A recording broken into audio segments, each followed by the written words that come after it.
Okay, so I do definitely believe that Sobble, the Gen 8 water Pokemon and its evolutionary line, were actually inspired based on Skimper way back in Gen 1's uh, Pokemon.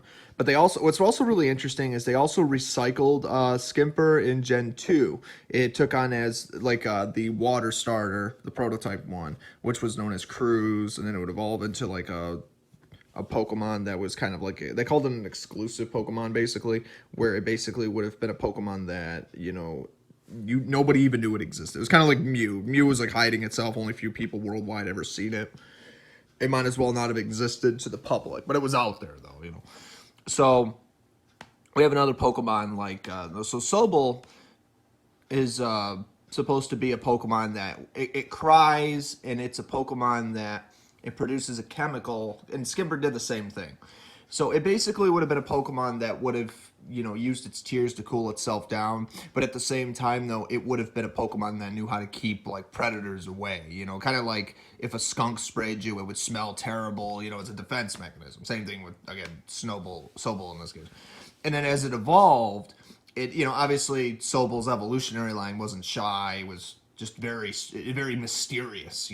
That's what they kind of recycled. So I do believe that. Sobble, they decided to keep the mysterious, because like in Sobble's final evolution, it states how it's a master of like being able to spray people and all that with, it can shoot water out of like different parts of its body that you don't see and all sorts of crazy stuff, So it's like, I could see the connection there, as well as, it is in fact a water lizard. It's not a water dragon type, and honestly, I think that's why they changed it. They changed it from, because as soon as it's a dragon type, if they did change it to a dragon type, then it would be like falling into the very, very slow. It might have actually been the hardest Pokemon to technically train, because you know how dragon type Pokemon are. There's 5 evolutionary lines. There's 5 different types of EXP groups you can throw things in, and dragon types are usually 4 or 5 for the most part, mostly 5, because they take the most experience to level up.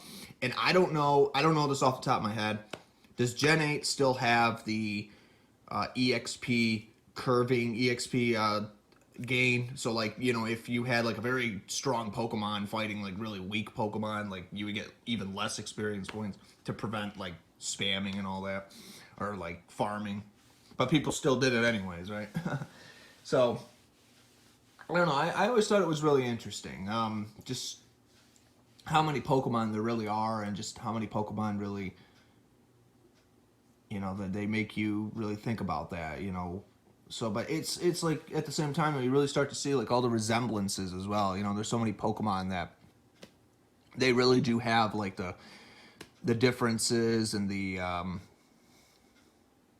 you can really see where they got the ideas for it at. I can definitely see it.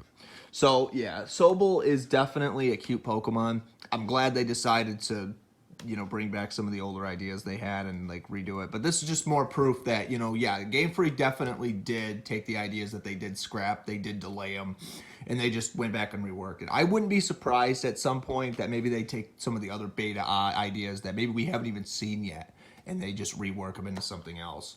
So maybe that's where they got most of the ideas for their Pokemon, one way or another, Because like I'll give you another example. One Pokemon that I always thought was really interesting, it was scrapped from the 1997 Space World demo, was what was it?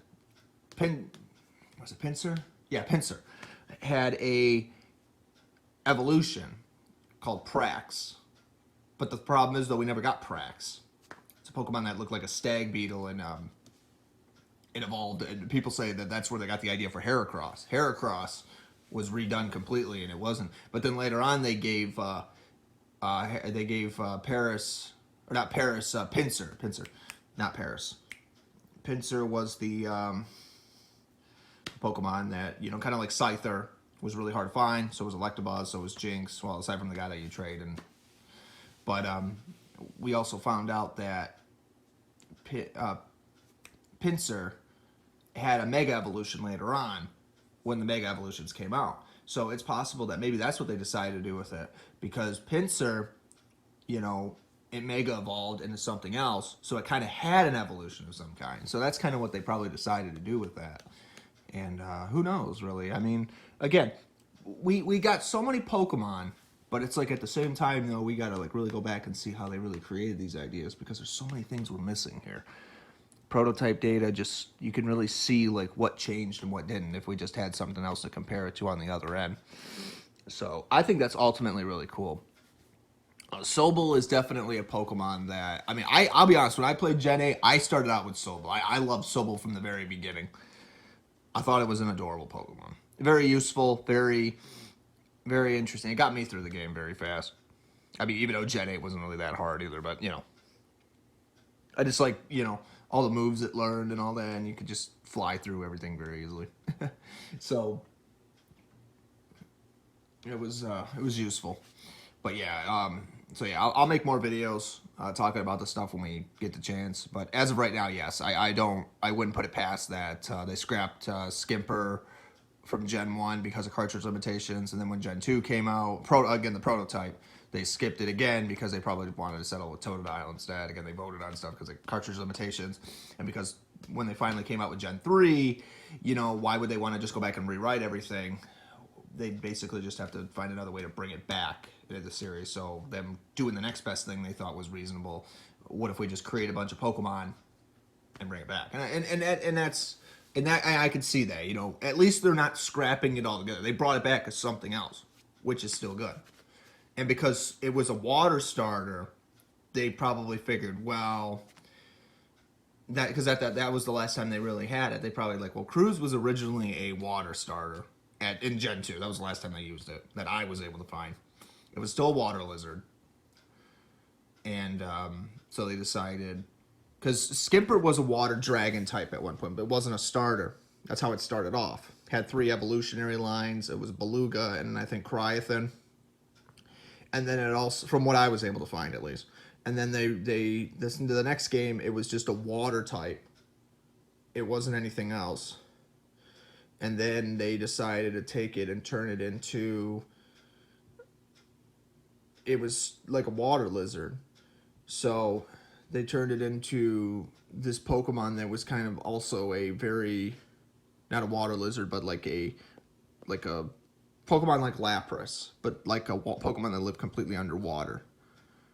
And so it was like a prehistoric, trying to think of the words, a dinosaur basically. So people didn't know it existed. It was like the Loch Ness Monster, but you know, at the same time, Lapras was kind of like the Loch Ness Monster too, but one that was more out in the open. And still a really hard Pokemon to find for some. So Sobble, they decided to take that and rewrite it years later. It was another water lizard, it was a water type. And it used the tears it generated to create strong chemicals and a very powerful. And I don't know if its stats would technically, the stat growths would still be the same. I'd have to look into that. But it's interesting nonetheless to look for. So I do think, yeah, Sobble is definitely interesting enough to say the least.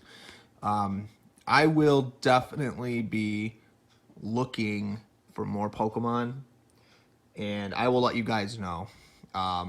Yeah, so now that we hit 1,000 subscribers, I enabled ads on this, but I promise you it'll, you know, in exchange for me getting paid to do this, because I'd be more motivated, I will keep finding stuff nobody else knows about. So I find this stuff very, very interesting indeed. That Pokemon is, like, we've known this series for years, but we've never seen what it's capable of doing. Like, it's just, there's so much stuff out there we don't even know about it still, even if it's 30 years later.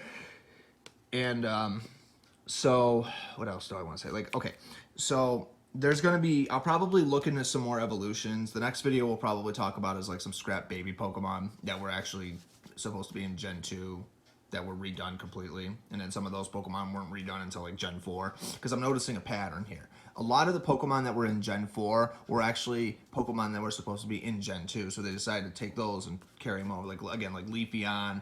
I don't know if Glaceon was an idea.